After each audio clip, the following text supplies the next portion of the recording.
Today on Soul Zero 2, we conclude our series on the art of waiting, and we go to unpack the idea of how to steward those seasons of waiting without falling into despair and disillusionment on Soul Zero 2.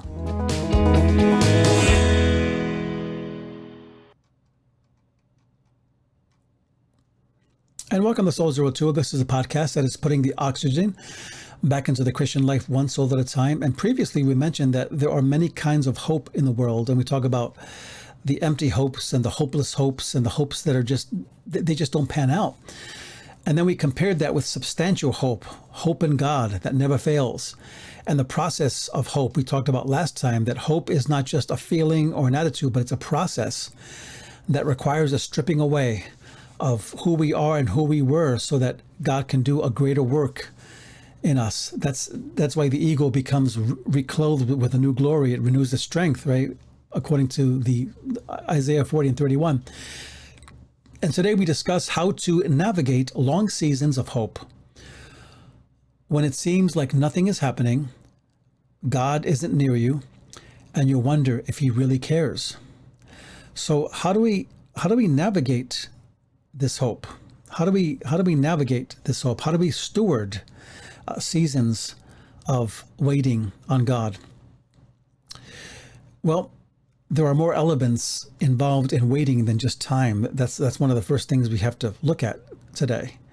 And I want to read as my base today. I'm going to read Psalms chapter 37, verses 3 to 5, that gives us keys on waiting on God and how to wait on God properly. And so let's read it. In Psalm, and again, this psalm here is just really powerful. But it says, "Trust in the Lord and do what is right. Settle in the land and maintain your integrity." Then verse 4 says, "Then you will take delight in the Lord, and he will answer your prayers. Commit your future to the Lord. Trust in him, and he will act on your behalf. Wait patiently for the Lord. Wait confidently for him." And we're going to unpack that today, that scripture, verse 3, 4, 5, and 7 of Psalm 37. We're going to unpack that today. And it begins with the mandate to trust in the Lord.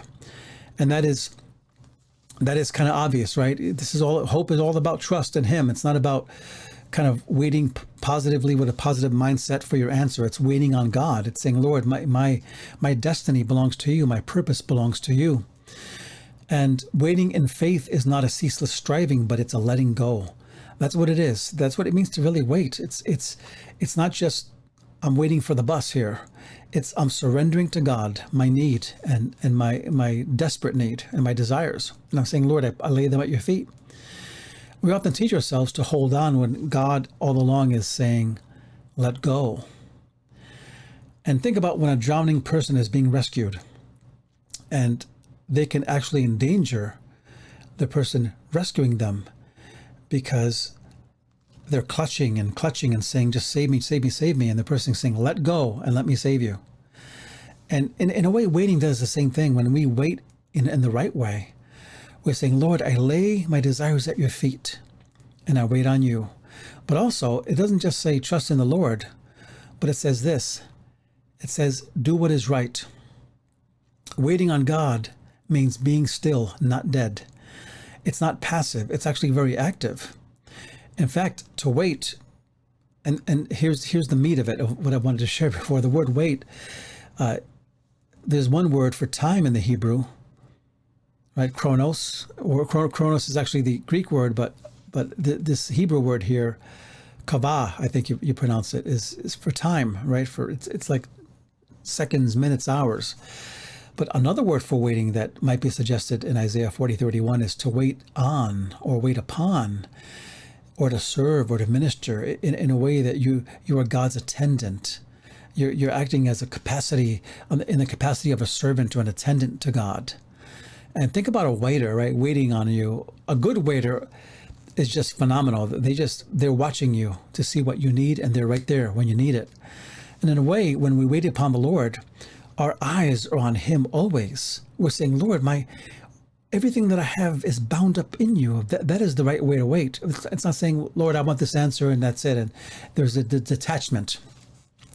So are you just waiting for the Lord, or are you waiting on the Lord? That's a big difference. When we wait on him, Sharath.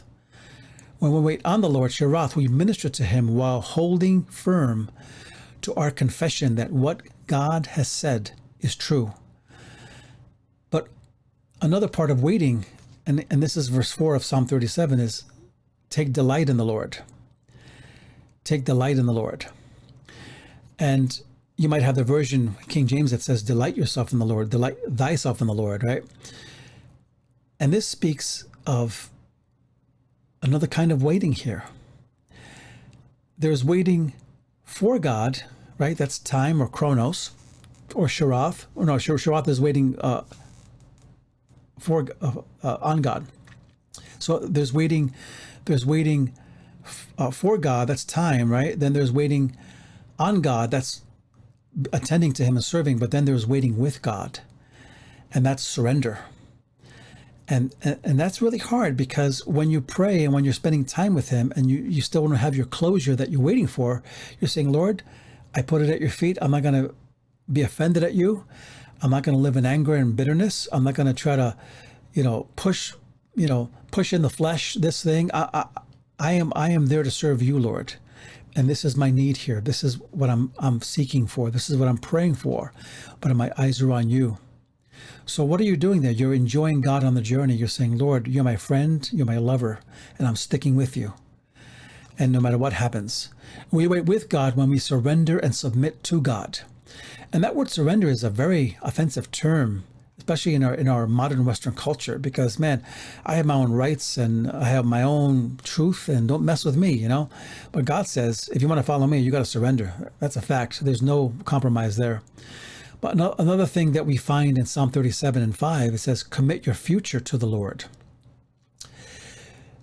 Whenever I've shared this through the years, this point, I had this big duffel bag, green duffel bag from the Army. Actually, it was from Vietnam that my uncle gave me many years ago. And I would bring this as an illustration, and I would fill it with blankets or whatever, wherever I can find, and when I make this point, I put it on my back like I'm carrying a big load, like I'm carrying a burden. And believers who come to the altar, often they come to God with petitions of prayer and burdens, and they just come to oh man, Lord, I want to pick up this burden here and just put it at your feet. And then after they're done, they didn't really commit it to God sometimes.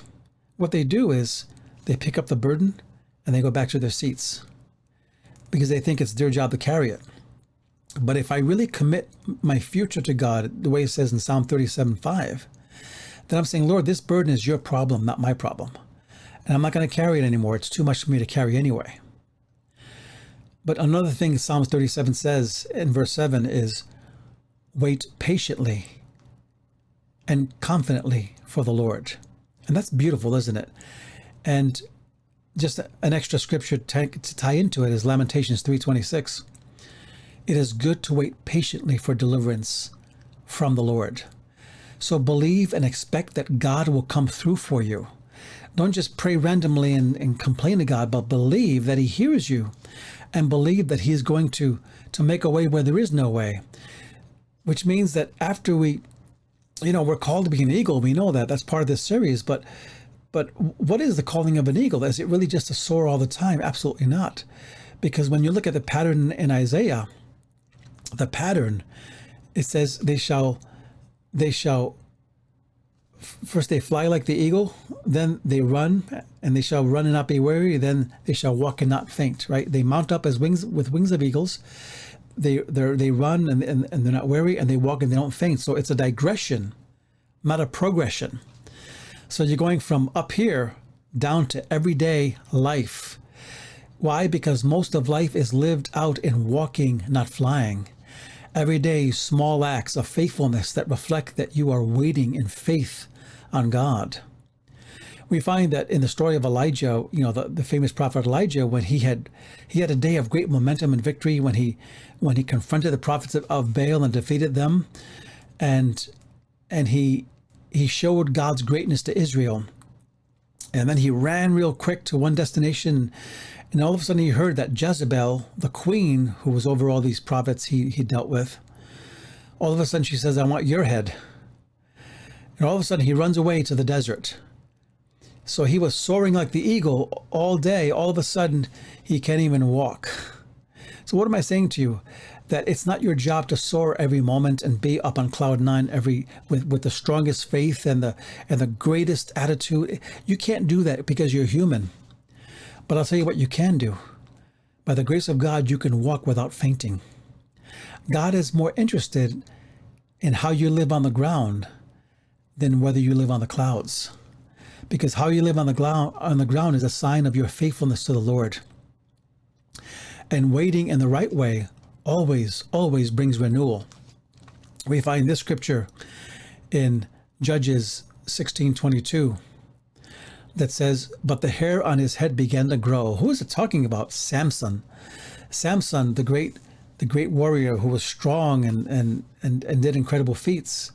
They cut off his hair because it was the secret of his strength. And it was part of his Nazirite vow. It symbolized his strength in God.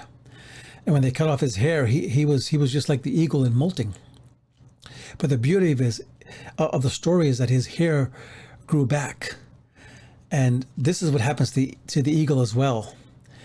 And after the process of stripping and waiting and molting, as we spoke of last time, the eagle just sits in the warm sunlight. And all of a sudden begins to remember who it is and all that it lost. And all of a sudden, things begin to grow back stronger than ever. And the beak begins to grow back, and the feathers and the talons and the strength begins to grow back again and renew itself. And old enemies begin to come by that were once, they weren't as afraid of him because they knew he was vulnerable now, but they begin to come by now. But now they say, uh-oh, what's going on here? And the eagle is no longer afraid. And at the sight of the darkening weather, the eagle suddenly mounts in strength and once again flies and begins to soar above the circumstance. That's the power of the eagle. Let me finish with a story, this series, a true story. A wounded eaglet was once rescued by a kind farmer. He found the bird in one of his fields, and so he took him home and tended to his wounds, and then placed him outside the barnyard to recover. Strangely enough, the eagle soon adapted to the habits of all of the barnyard chickens. He learned to walk and cluck like the chickens, and he learned to drink from a trough and pecked the dirt for food like the chickens did. And for many years, he peacefully resigned himself to his new life on the ground. But one day, one of the farmer's friends spotted the eagle and asked, why in the world is that bird, that powerful bird, acting like a chicken? And the farmer told him the story. He says, I'm just taking care of him. And his friend felt wrong about this. He says, this is not right. The Creator made that bird to soar in the heavens, not scavenge in the barnyard. So he picked up the unsuspecting eagle and he climbed to a nearby fence post and he tossed it up into the air. But the confused bird just fell back and scurried off in search of the other chickens. So the man kind of scratched his head and said, okay, all right, let's try this. So he took the bird again and he climbed to the top of the barn. And with a giant lurch, he just heaved them again. And the bird made a couple of half-hearted squawks and flaps before falling on a bale of hay. And he went back to being with the chickens. That night, the man went home upset, and he couldn't sleep. All he saw was the sight of this powerful bird with powerful beak and talons, bound to a barnyard like a prisoner, living in the mud. He couldn't bear the thought. The very next day, he headed back to the farm for another try. This time, he asked permission to carry the eagle to the top of a nearby mountain where the sky unfolded in limitless horizon. He looked into the eagle's eyes and he cried out, "Don't you understand? You weren't meant to live like a chicken. You weren't meant to live on the ground. You were born for the sky. As the man held the confused bird out, he made sure that the eagle was facing into the brilliant light of the sun. And then he gave a powerful push and he threw them in the air. The eagle. Suddenly the eagle caught light of the sun and began flapping its wings, almost as if for the first time, and began lifting to the sky and disappeared into the clouds, never to be seen again. What am I saying today about all this? Why did I tell you this story? I tell you this story because maybe some of you have forgotten that God has called you to be an eagle. He's called you to live your life in victory, not in defeat. It doesn't mean you'll never have problems, but it means that he gave you the power to soar and to run and then to walk every day. And no matter what season you're in, no matter what pace you're in, he gave you that power to do it. So my friends, if you like this podcast, please leave a like and check us out online. And we are on YouTube, Buzzsprout, Spotify, Google Podcasts, and Facebook. Recommend it to a friend who want to grow this podcast. And it's so glad to be with you today. So until next time, thank you and God bless you.